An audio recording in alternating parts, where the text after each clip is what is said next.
हमने थोड़ा सा जिक्र कर दिया था डायोड का। डायोड के हवाले से एक बहुत इंपॉर्टेंट रिजल्ट आपको बता दिया था, वो ये कि diode conduct electricity in only one direction, that is from P type to N type when it is forward biased.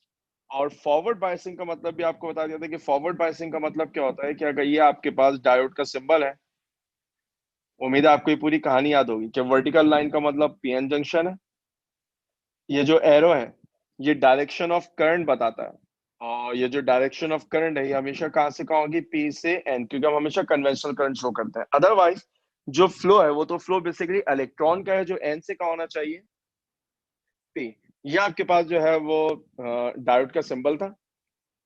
अगर आप इसे फॉरवर्ड बायस बनाना चाहेंगे तो आपने डायोड को कनेक्ट कर देना है एक सेल से या बैटरी से, और इस तरह के जो सेल का पॉजिटिव है वो डायोड के पी से कनेक्टेड होगा, और जो सेल का नेगेटिव है वो डायोड के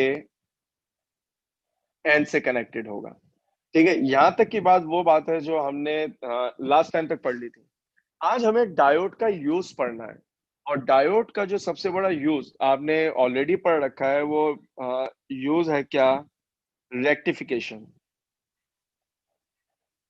देखिए, अगर हम बात करें रेक्टिफिकेशन की, तो रेक्टिफिकेशन क्या है? रेक्टिफिकेशन एक ऐसा प्रोसेस है जिससे आप ऑल्टरनेटिंग करंट को कन्वर्ट करते हैं किसमें, डायरेक्ट करंट में। रेक्टिफिकेशन एक ऐसा प्रोसेस है जिससे आप ऑल्टरनेटिंग को कन्वर्ट करेंगे डायरेक्ट में।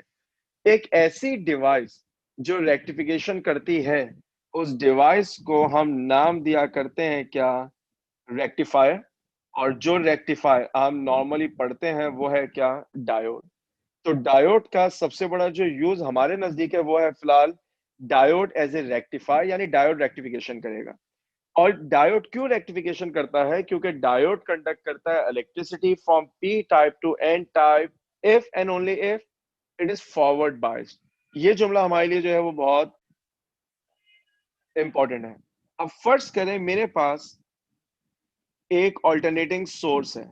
शायद आपको याद आ जाए कि ऑल्टरनेटिंग सोर्स के लिए आप वो प्लस माइनस टर्मिनल नहीं बनाते, दो टर्मिनल बनाएंगे, बीच में एक वेव मौजूद होगी। मैंने क्या किया, मैंने इस एसी सोर्स को कनेक्ट कर दिया एक डायोड से, कुछ इस तरह। यहां पर एक रेजिस्टेंस जो है वो हमने कनेक्ट कर दी। ये रेजिस्टेंस जो है वो इलेक्ट्रिकल सर्किट में लोड के नाम से जानी जाती है। नाम मैंने पहले भी शायद इस्तेमाल किया। लोड उस रेजिस्टेंस को कहते हैं जहां पर आपको आउटपुट वोल्टेज जो है वो मिलने वाला है।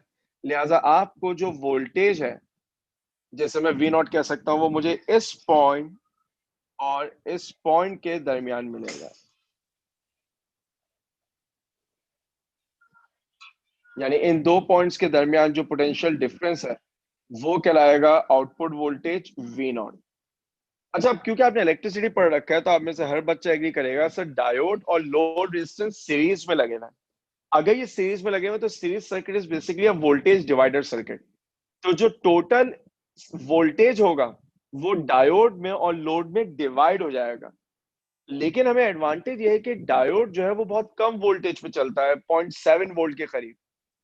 अगर मेरी एसी सप्लाई लेट से 20 वोल्ट्स की है और डायोड के पास सिर्फ 0.6 या 0.7 जा रहा है, तो जो लोड है उसके पास कितना जा रहा होगा, 19.3 19.4, जो कि ऑलमोस्ट टोटल इनपुट के बराबर हो जाएगा। यानी डायोड की वजह से आपको कोई बहुत ज्यादा लॉस ऑफ वोल्टेज नहीं होगा। ठीक, क्योंकि सीरीज कॉम्बिनेशन में वोल्टेज ने डिवाइड होना है। लेकिन क्योंकि डायोड लो वोल्टेज पे चलता है, 0.5 से 0.7 वोल्ट के ऊपर डिपेंड करता है वो जर्मेनियम है या सिलिकॉन, 0.5 से 0.7 वोल्ट के ऊपर चलता है, तो सारा वोल्टेज जो है वो टेक्निकली मुझे लोड के अक्रॉस मिल जाएगा। अब ये सर्किट रेक्टिफिकेशन करेगा कैसे? मैं यहां पर एक इनपुट सिग्नल बनाता हूं जो ऑल्टरनेटिंग करंट या जो सोर्स है वो जनरेट करेगी। वो इनपुट सिग्नल कुछ ऐसा है, क्योंकि ऑल्टरनेटिंग है। ये 1 है, ये 2, 3, 4, 5, 6, 7। आप सब एग्री करेंगे 1 is positive, 3 is positive, 5 is positive, 7 is positive, 2, 4 and 6 are actually negative। ठीक, अब जब ये करंट फ्लो करेगा तो करंट फ्लो करने में पहले यहां पर आएगा 1। जब 1 आया तो 1 इज पॉजिटिव। पॉजिटिव पी पर आने का मतलब है, क्योंकि ये पी टाइप है और ये वाली जो है वो एन टाइप है, अगर पी पर पॉजिटिव आया तो डायोड जो है वो फॉरवर्ड बायस्ड होगा। फॉरवर्ड बायस्ड होने का मतलब है मुझे आउटपुट मिलेगा। मैं यहाँ पर जो है वो आउटपुट बना रहा हूँ, मुझे आउटपुट मिलेगा, मुझे 1 मिल जाएगा।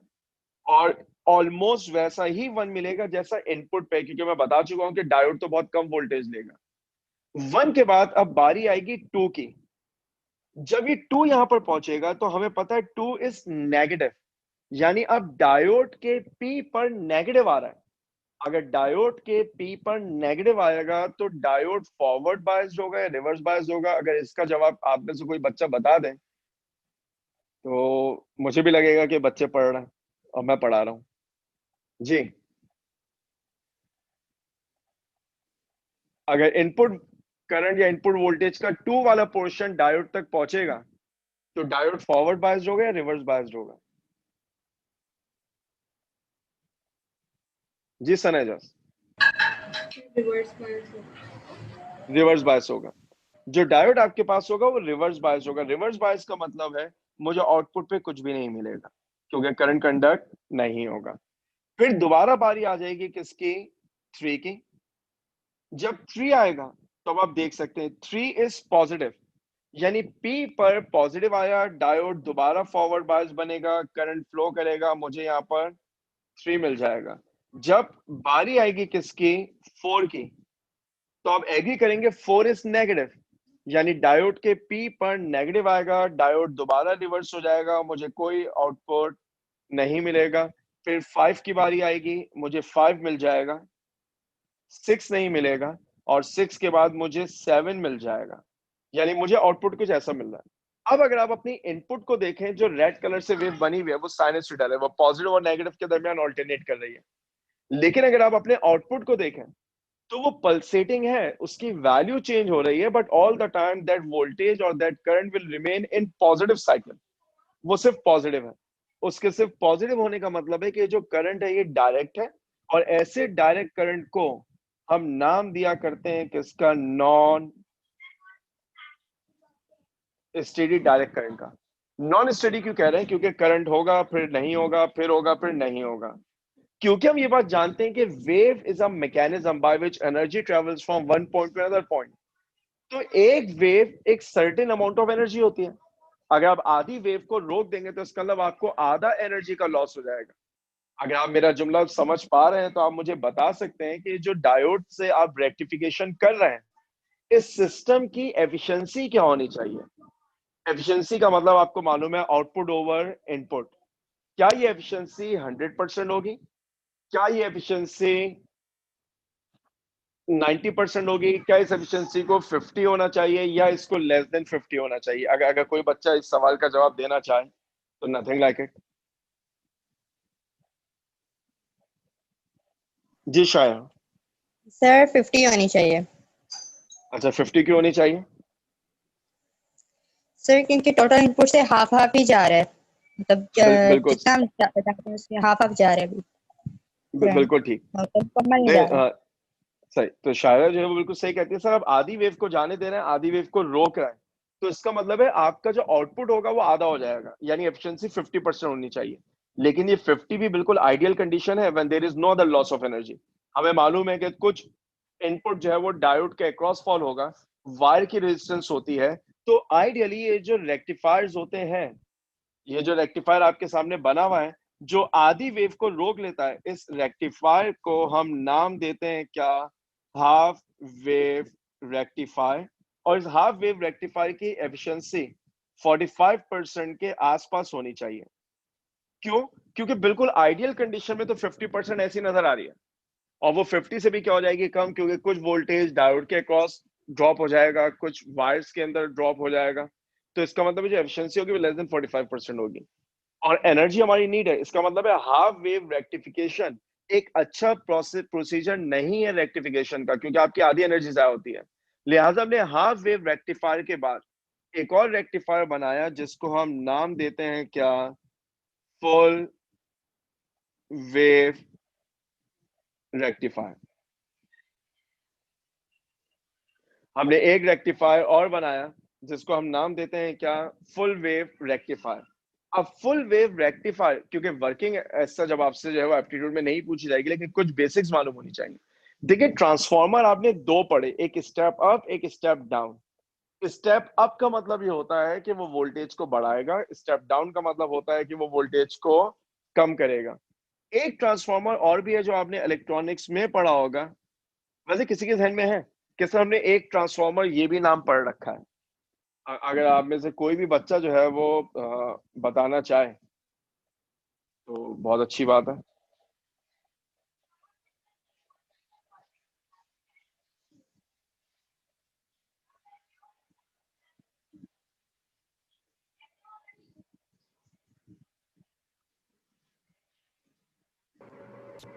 जी जहांगीर। Sir stabilizer. अच्छा, स्टेबलाइजर के अंदर तो वो दोनों होते हैं ना, स्टेप अप भी होता है स्टेप डाउन भी होता है, और कोई अगर जहन में हो?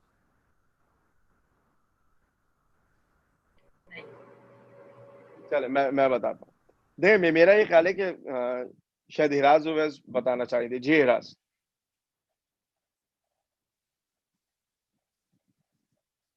जी हिराज। सर ट्रांजिस्टर कहते हैं। दोबारा बोलिएगा, आपकी आवाज में नहीं सुन पाया। ट्रांजिस्टर। Transistor, okay. चले देखिए, आपने पढ़ा होगा सेंटर टैप ट्रांसफार्मर। ट्रांजिस्टर जो है वो जैसे पीएन जंक्शन डायोड होता है आपके पास, ट्रांजिस्टर भी उसी तरह की डिवाइस। हमारा अगला टॉपिक हम पढ़ेंगे। लेकिन जो ट्रांसफार्मर आपने पढ़ा फुल वेव रेक्टिफिकेशन में, वो कहलाता है क्या, सेंटर टैप ट्रांसफार्मर। ये कहलाता है क्या, सेंटर टैप ट्रांसफार्मर। इस सेंटर टैप ट्रांसफार्मर में होता क्या है, देखें आपके पास यहां पर मौजूद है वोल्टेज सोर्स। इस वोल्टेज सोर्स को कनेक्ट कर दिया जाता है एक अदद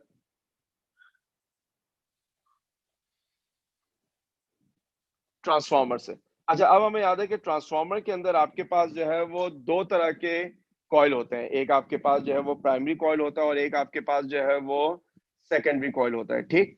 तो मैं यहाँ पर जो है वो उन कॉइल्स को अगर बनाऊं तो ये आपके पास कुछ इस तरह का एक कॉइल बनेगा। ये आपके पास जो है वो दूसरा कॉइल है, और इनके बीच में अगर कोई कोर है या कोई फ्रेम है तो उसके लिए ये लाइंस बना दी जाती हैं। ये ट्रांसफार्मर का सिंबल है। सेंटर टैप ट्रांसफार्मर आप एक ऐसे ट्रांसफार्मर को कहते हैं जिसमें जो सेकेंडरी कॉइल है, उस सेकेंडरी कॉइल के मिडिल से एक कनेक्शन जाएगा जहां पर आपने कोई लोड या कोई एक्सटर्नल रेजिस्टेंस कनेक्ट की हुई होगी। ठीक है, ये आपके पास लोड है जिसकी रेजिस्टेंस कितनी है, आर। सेंटर टाइप क्यों कहते हैं, क्योंकि आपने सेकेंडरी कॉइल के सेंटर को भी इससे कनेक्ट किया हुआ है। और इसका मकसद वैसे स्टेबलाइजेशन ही होता है। हो सकता है जहांगीर जो है वो इसी कॉन्टेक्स्ट में जो है वो इसको स्टेबलाइजर कह रहा हूं। अब ये स्टेबलाइजेशन करता कैसे है, सिर्फ इतना सुन ले जितना एप्टीट्यूड में आपके काम आ जाए। एक डायोड ये ना, एक डायोड यहाँ पर, और ये सब आपस में जो है वो कनेक्टेड है कुछ इस तरीके से। यानी इस फुल वेव रेक्टिफायर में आप इस्तेमाल करते हैं एक सेंटर टैप ट्रांसफार्मर, और सेंटर टैप ट्रांसफार्मर के साथ आपने इस्तेमाल किए हुए दो डायोड, एक को मैं नाम देता हूं D1 और एक को मैं नाम दे देता हूं D2।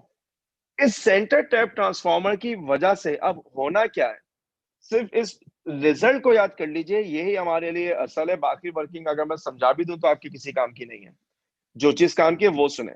जब आप यहां पर इनपुट देंगे तो लेट से वो इनपुट ऐसा है जैसा हमने थोड़ी देर पहले बनाया, 1 2 3 4 5 6 7। ये जो दो डायोड है, एक वक्त में एक फॉरवर्ड होगा और दूसरा जो है वो रिवर्स होगा। तो मैं आपकी याददानी के लिए सिर्फ आपको एक छोटी सी बात बता देता हूं, अगर याद आएगी तो पूरी वर्किंग याद आ जाएगी।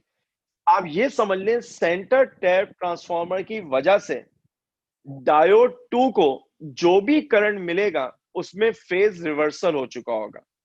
सेंटर टैप ट्रांसफार्मर की वजह से डायोड 2 को जो भी इनपुट मिलेगा उसमें फेज रिवर्सल हो चुका होगा 180 डिग्री, क्योंकि चैप्टर नंबर 9 मैंने ही आपको रिव्यू कराया था, शायद फेज रिवर्सल आपको जो है वो याद हो कि फेज रिवर्सल का मतलब है क्रस्ट था तो ट्रम्प बन जाएगा, ट्रफ था तो क्रस्ट बन जाएगा। अगर ये एक जुमला याद रह गया, आपको पूरी वर्किंग मेरे बगैर बताए समझ में आ चुकी है, मैं फिर भी एक दफा बताता हूँ, रिलेट कर पाएंगे।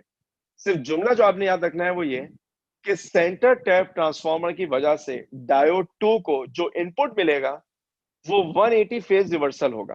क्या मतलब है? जब 1 आएगा तो 1 यहां पर ऐसा आएगा D1 पे, लेकिन D2 पे फेज रिवर्सल के बाद आएगा। तो हमें नजर आ रहा है, हमें नजर ही आ रहा है कि जो D1 है वो फॉरवर्ड है, जो D2 है वो रिवर्स है। हमारे पास करंट का फ्लो कुछ ऐसा होना चाहिए। हमारे पास करंट का फ्लो जो है वो कुछ यहां से चलेगा, इधर आएगा और फिर इस लोड के अंदर चला जाएगा। ठीक है, जो करंट का फ्लो है वो मैंने बना दिया, जो हमारे पास कुछ इस तरह का फ्लो है। जब बात होगी किसकी? 2 की, तो D1 के पास तो 2 ऐसे ही आएगा, D1 के पास 2 जो है वो ऐसे ही आएगा, लेकिन D2 के पास जब 2 पहुंचेगा तो उसका फेज रिवर्सल हो जाएगा। अगर ट्रफ है तो वो क्या बन जाएगा? क्रस्ट। क्रस्ट बनने का मतलब है अब D2 क्या बन जाएगा? Forward bias. D2 के फॉरवर्ड बायस बनने का मतलब है मेरे पास जो करंट है वो करंट जो है वो कुछ ऐसे फ्लो करेगा।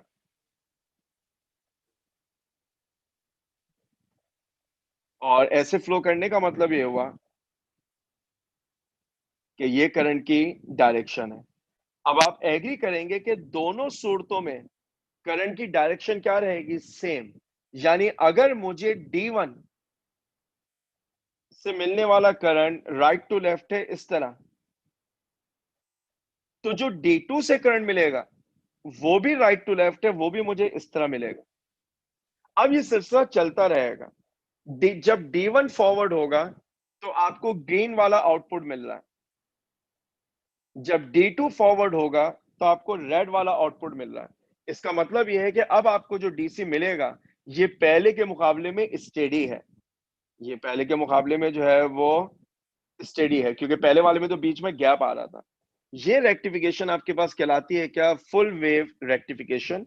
फुल वेव रेक्टिफिकेशन में हम एक डायोड इस्तेमाल नहीं करते, हम 2 डायोड इस्तेमाल करेंगे। एक वक्त में एक फॉरवर्ड होगा और एक रिवर्स होगा।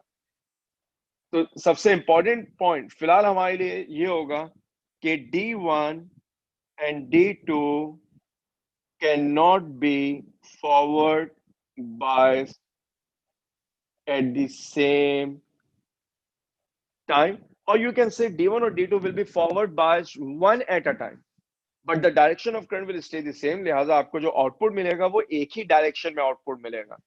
लिहाजा ये आपके पास कहलाएगा full wave rectifier. Ideal conditions में इसकी एफिशिएंसी 100 से मामूली से कम होनी चाहिए, क्योंकि 2 डायोड इस्तेमाल कर रहे हैं, कुछ वोल्टेज वहां पर ड्रॉप होगा, जिसको आप नियरली 100 मान सकते हैं। यानी हाफ वेव रेक्टिफायर के मुकाबले में इस सिस्टम की एफिशिएंसी जो है वो ज्यादा बेहतर होगी।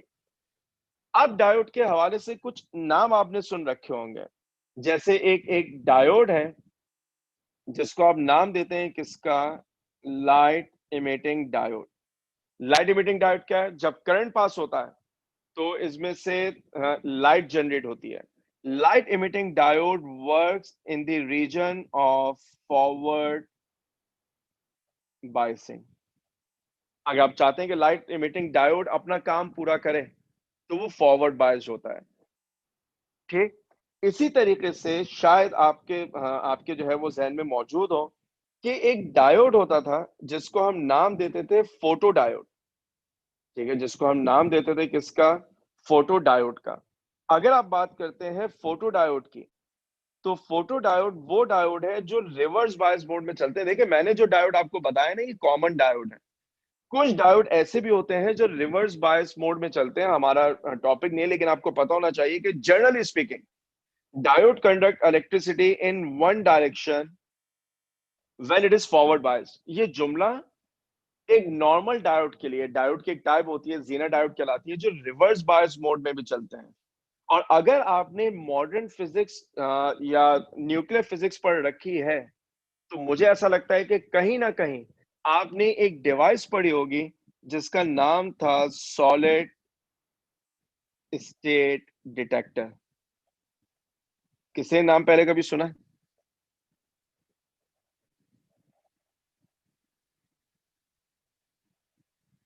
जी आयशा। अस्सलाम वालेकुम सर। जी ये हमने हाँ, चैप्टर 18 में पढ़ा था। बिल्कुल। उसमें जो जो है वो सर ने जिक्र किया था थोड़ा सा डायोड का। और वो डायोड कैसा होता है, कुछ ये याद है? फॉरवर्ड होता है, रिवर्स होता है? रिवर्स होता है। रिवर्स होता है। जो सबसे इंपॉर्टेंट बात है हाँ सॉलिड स्टेट डिटेक्टर्स की, कि सॉलिड स्टेट डिटेक्टर्स में जो डायोड होते हैं वो इस्तेमाल किए जाते हैं रिवर्स बायसिंग मोड में। और ये सवाल जो है वो मेरे ख्याल से एनटीएस में पूछा जा चुका है। आपको ये पता होना चाहिए कि लाइट इमिटिंग डायोड का जो डायोड है वो तब काम करेगा जब वो फॉरवर्ड बायस होगा। सॉलिड स्टेट डिटेक्टर का डायोड उस वक्त काम करेगा जब वो रिवर्स बायस होगा। ठीक। इसी तरीके से ये जो बेसिकली एलईडी थी, मैं इसको पूरा लिख भी दूं, इसका मतलब था लाइट इमिटिंग डायोड। ठीक। इसके अलावा एक एक डायोड आपने और पढ़ी जिसको हम नाम देते थे फोटो डायोड। ये भी अपने रिवर्स बायस मोड में चला करती है। अच्छा, अब डायोड के साथ डायोड के कुछ कैरेक्टरिस्टिक हैं। अब उनको आप पॉजिटिव कह लें या नेगेटिव कह लें, वैसे वो नेगेटिव के सेंस में इस्तेमाल किए जाते हैं। डायोड्स जो हैं वो लार्ज इन साइज होती हैं। अब आप कहेंगे सर हमने प्रैक्टिकल में डायोड, क्योंकि कुछ कॉलेज में प्रैक्टिकल होता है डायोड का, बहुत छोटी होती है। याद रखिएगा जब ये साइज की बात की जा रही होती है ना, तो अब मुझे नहीं पता यहाँ पर कितने बच्चे ऐसे हैं जिन्हें टेक्नोलॉजी में थोड़ा इंटरेस्ट है या कंप्यूटर में इंटरेस्ट है, वो प्रोसेसर्स वगैरह के बारे में जानते हैं। कि यहाँ पे बॉयज वगैरह गेमिंग करते हैं तो उनको शायद मालूम हो। वैसे कोई है यहाँ पे ऐसा जिसको ये प्रोसेसर्स वगैरह की थोड़ी सी नॉलेज हो?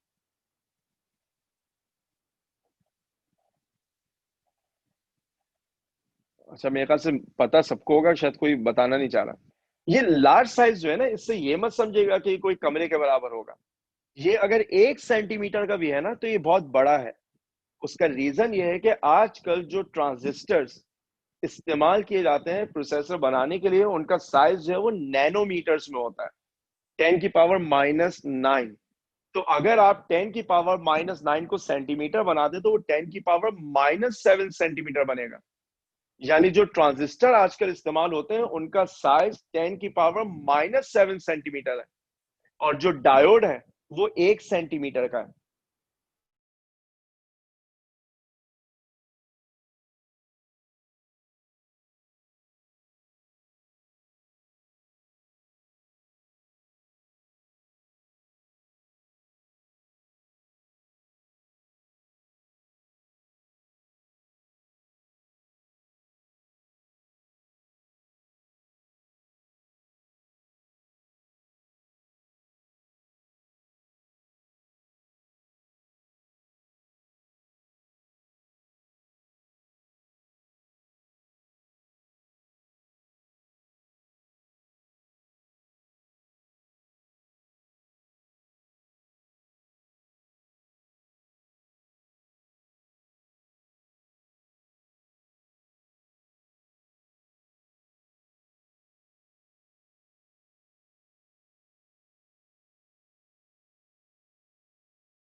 चलो अब बताएं कहाँ तक सुन लिया था। अगर कोई एक बच्चा सिर्फ ये बता दे कि मैंने क्या बात बता दी थी। जी आयशा मैम।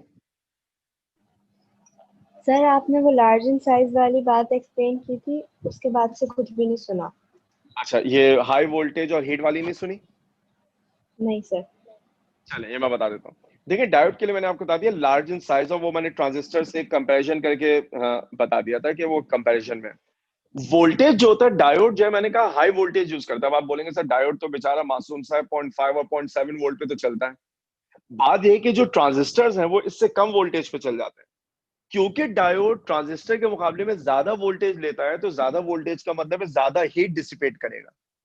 ज्यादा वोल्टेज का मतलब है ज्यादा हीट जो है वो डिसिपेट करेगा, यानी डायोड के अंदर जो हीट डिसिपेशन होती है वो ज्यादा होती है। यही वजह है कि पुराने जमाने में जो कंप्यूटर होते थे, जो मेन फ्रेम कंप्यूटर होते थे बहुत बड़े बड़े कमरे के बराबर, उनके लिए खासतौर पर कूलिंग सिस्टम लगाए जाते थे क्योंकि उनमें डायोड्स इस्तेमाल होते थे। हमने इन तीनों ड्रॉबैक्स को ओवरकम करने के लिए एक नई डिवाइस बनाई जिसका नाम रखा transistor. Transistor is a 3 terminal device. अब ट्रांजिस्टर के कैरेक्टरिस्टिक तो पहले ही सुन लें। Number one, small in size है। Number one, small in size है। नंबर टू, लो वोल्टेज इस्तेमाल करता है। नंबर थ्री, जब लो वोल्टेज इस्तेमाल करेगा तो लेस हीट डिसिपेट करेगा, यानी जो लॉस ऑफ एनर्जी है वो लॉस ऑफ एनर्जी कम हो जाएगा। और आजकल तो हमने ट्रांजिस्टर को भी बहुत मिनिमाइज कर दिया। कैसे? वो जो आप एक जुमला बार बार सुनते हैं, आईसी, इंटीग्रेटेड सर्किट्स। उन छोटे छोटे सर्किट पे जो आपके जो थंबनेल है, जो आपके अंगूठे का नाखून है, इतना सा सर्किट होगा, उसके ऊपर पता नहीं मिलियंस और बिलियंस ऑफ ट्रांजिस्टर जो है वो इस्तेमाल हुए वो होंगे। अब ये ट्रांजिस्टर इतने छोटे हो गए, हमने इतने सारे सर्किट जो है वो मिला दिए। अब ये ट्रांजिस्टर बना कैसे? हमने ट्रांजिस्टर में, क्योंकि 3 टर्मिनल डिवाइस है, लेकिन इलेक्ट्रॉनिक मटेरियल तो होते ही दो हैं, एक पी होता है और एक एन होता है। हमने किया ये कि हमने, पहले मैं ड्रॉ कर दूं उसके बाद मैं बिल्कुल समझा दूंगा। हमने एक एन लिया, एक एन लिया, और इन दोनों के बीच में एक पी को इंसर्ट कर दिया। अब अगर किसी के ध्यान में ख्याल आया सही ये तो कॉम्बिनेशन बन सकते हैं, आप ऐसा क्यों नहीं बना देते हैं कि आप जो है वो दो एन को साथ रख दें और पी को आखिर में रख दें। अगर मैं ऐसा कर दूं तो आपको फर्क नजर आना चाहिए। जो कंस्ट्रक्शन मैंने पहले बनाई उसमें आपको दो पीएन जंक्शन नजर आएंगे, एक पीएन जंक्शन ये रहा और एक पीएन जंक्शन ये रहा। इसके बरखिलाफ जो दूसरा मैंने छोटा वाला डायग्राम बनाई हुई है उसमें आपको सिर्फ एक पीएन जंक्शन नजर आएगा, क्योंकि दूसरा तो एन और एन है। एन और एन कोई जंक्शन नहीं, आप एन और एन को मिला देंगे जंक्शन नहीं बनेगा। जंक्शन उस जगह को कहते हैं जहां पर एक पी और एक एन आकर मिलते हैं।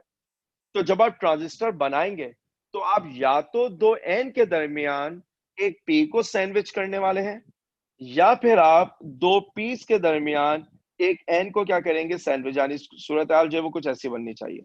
यहाँ पी है और यहाँ पी है और इनके बीच में क्या मौजूद है, एन मौजूद है। तो ट्रांजिस्टर आपके पास दो तरह के होते हैं, एनपीएन और पीएनपी।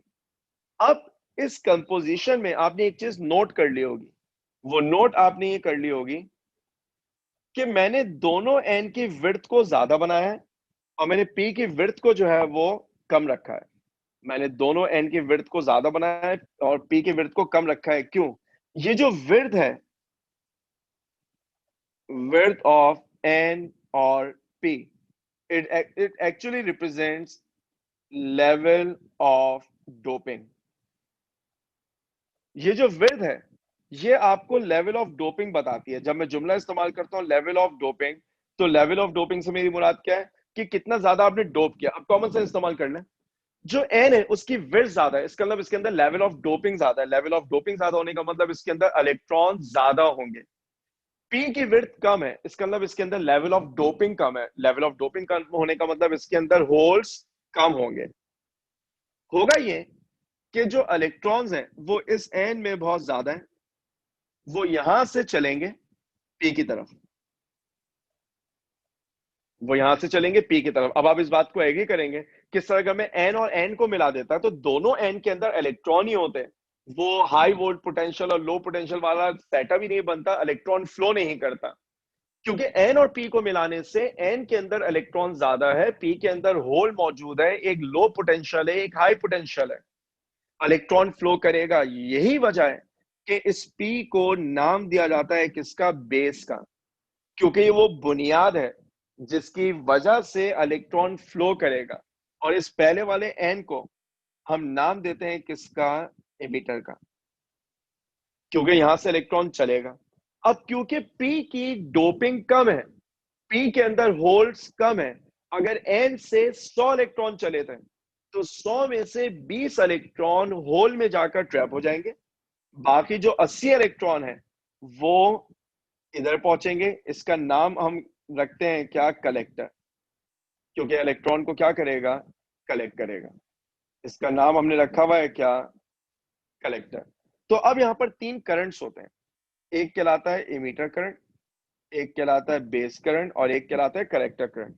हमें नजर आ रहा है एमीटर से जो इलेक्ट्रॉन जाएंगे वो दो हिस्सों में डिवाइड हो जाएंगे, कुछ बेस में होल्स में ट्रैप हो जाएंगे, वो बेस करंट है, बाकी कलेक्टर के पास जाएंगे। तो इक्वेशन बनेगी I E is equals to I B plus I C. ये बहुत इंपॉर्टेंट रिलेशन है ट्रांजिस्टर के हवाले से जो हमें याद होना चाहिए। अब जितने भी ट्रांजिस्टर्स हैं, क्योंकि इनके अंदर 2 पीएन जंक्शन है, इन दोनों पीएन जंक्शन के जरा कैरेक्टरिस्टिक्स देख लें। Base collector PN junction is always reverse biased. मैं इसके साथ लिख भी देता हूं ऑलवेज, ताकि आपको याद रहे। बेस कलेक्टर जंक्शन कभी भी फॉरवर्ड बायस नहीं होगा, base collector junction is always reverse biased. अलबत्ता जो बेस एमिटर जंक्शन है इसमें दोनों पॉसिबिलिटीज हैं, मैं दोनों पॉसिबिलिटी लिख देता हूं। ये रिवर्स भी हो सकता है और ये आपके पास फॉरवर्ड भी हो सकता है। अगर ये रिवर्स है तो इसका तो मतलब ये कि अब तो करंट फ्लो करने का कोई चांस ही नहीं है। ऐसे ट्रांजिस्टर को हम नाम देते हैं कट ऑफ। वैसे अंग्रेजी में हो सकता है आपने ईडीएम जो है वो पढ़ लिया हो, तो कट ऑफ का मतलब होता है बिल्कुल राब्ता मुनक़ता कर लेना, ठीक है, जैसे आप लोग आपस में कट ऑफ हो जाते हैं ना। तो कट ऑफ का मतलब है कि ट्रांजिस्टर करंट कंडक्ट नहीं करेगा। जिस चीज को डायोड में रिवर्स बायस कहा जाता था, या ट्रांजिस्टर में उसको कट ऑफ कहेंगे, क्योंकि करंट फ्लो नहीं करेगा। फॉरवर्ड बायस में ये जो ट्रांजिस्टर का मोड है ये कहलाता है क्या, एक्टिव मोड। यानी जिस चीज को डायोड में रिवर्स कहते थे वो यहाँ कट ऑफ है, जिस चीज को डायोड में फॉरवर्ड कहते थे यहां पर एक्टिव है। ठीक, कट ऑफ का मतलब है करंट फ्लो नहीं करेगा, रिवर्स और फॉरवर्ड का मतलब है, या एक्टिव का मतलब है करंट फ्लो करेगा। अगर आप इन दोनों चीजों को मिला दें, कट ऑफ और एक्टिव, तो ये दोनों मिलकर आपको जिस चीज की याद दिलाएंगे वो कहलाता है स्विच। क्योंकि स्विच का काम होता है सर्किट को कट ऑफ करना या सर्किट को एक्टिव करना। आप ऑफ कर दें, कट ऑफ हो गया, आप ऑन कर दें, एक्टिव हो गया। जिस तरह डायोड का एक यूज आपने पढ़ा रेक्टिफिकेशन, ट्रांजिस्टर का एक यूज है जो कहलाता है ट्रांजिस्टर एज ए स्विच। आप ट्रांजिस्टर को एज ए स्विच इस्तेमाल करते हैं ऑन ऑफ करने के लिए, ठीक है। ट्रांजिस्टर का एक यूज और भी है, और वो यूज है आपके पास एम्पलीफायर। जी, किसी को मालूम है एम्पलीफायर क्या करता है?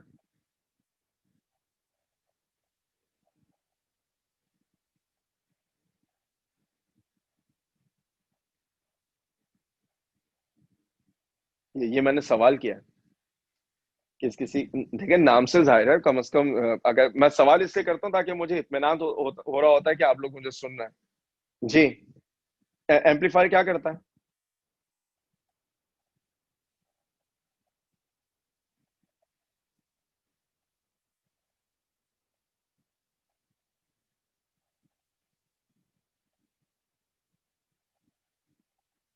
जी सर। सर करंट को एम्पलीफाई करना यानी कि उसको बढ़ाना, इस तरह से सेंस में। सही। तो शायरा बिल्कुल सही कहते थे कि एम्पलीफायर नाम से ज़ाहिर है एम्पलीफिकेशन करेगा। एम्पलीफिकेशन क्या है? आपके पास एक सिग्नल है जिसका एम्पलीट्यूड कम है, जब वो एम्पलीफायर से गुजरेगा तो वो सिग्नल ऐसा हो जाएगा।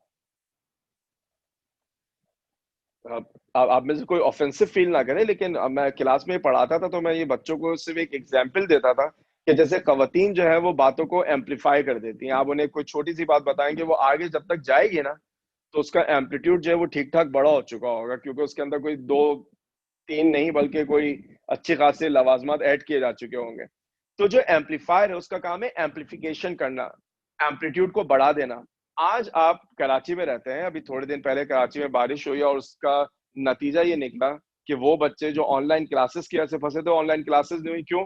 क्योंकि मोबाइल नेटवर्क नहीं चल रहे थे, इंटरनेट कनेक्शन नहीं चल रहा था। आपने देखा होगा कि बिल्डिंग्स के ऊपर वो टावर्स लगे हुए होते हैं। वो टावर्स क्या है? वो बूस्टर्स हैं, वो एम्पलीफायर्स हैं, जहां पर सिग्नल हवा में ट्रेवल करते करते डाई हो रहा होता है। वो टावर उन सिग्नल को बूस्ट अप करते हैं, उनको एम्पलीफाई करते हैं ताकि वो अगले टावर तक ट्रेवल कर सके, ताकि आपको मुस्तकिल जो है वो जो सैटेलाइट कम्युनिकेशन है या आपकी जो सेलुलर नेटवर्क है उसकी कवरेज जो है वो मुस्तकिल मिलती रहे। ट्रांजिस्टर के दो इस्तेमाल हैं, ट्रांजिस्टर एज ए स्विच इस्तेमाल होता है, ट्रांजिस्टर एज एन एम्पलीफायर इस्तेमाल होता है। किताब में एक फॉर्मूला और आपको नजर आएगा, वो फॉर्मूला कुछ इस तरह, IC इक्वल बीटा IB। से इसका मतलब समझ लें, IB का मतलब है बेस करंट, IC का मतलब है कलेक्टर करंट। अगर ट्रांजिस्टर सैचुरेशन मोड में है या ट्रांजिस्टर अगर आपके पास जो है वो एम्पलीफिकेशन मोड में, ये जो एम्पलीफिकेशन है ना, ये ट्रांजिस्टर का कहलाता है सैचुरेशन मोड। यानी अब ट्रांजिस्टर के 3 मोड हो गए, कट ऑफ, एक्टिव, सैचुरेशन। मैं यहाँ पर जो है वो इनकी नंबरिंग कर देता हूँ किसी गंदे से नंबर से जो आपको हाईलाइट हो जाए, 1 2 और 3। ट्रांजिस्टर के 3 मोड्स हैं, कट ऑफ है, एक्टिव है, सैचुरेशन है।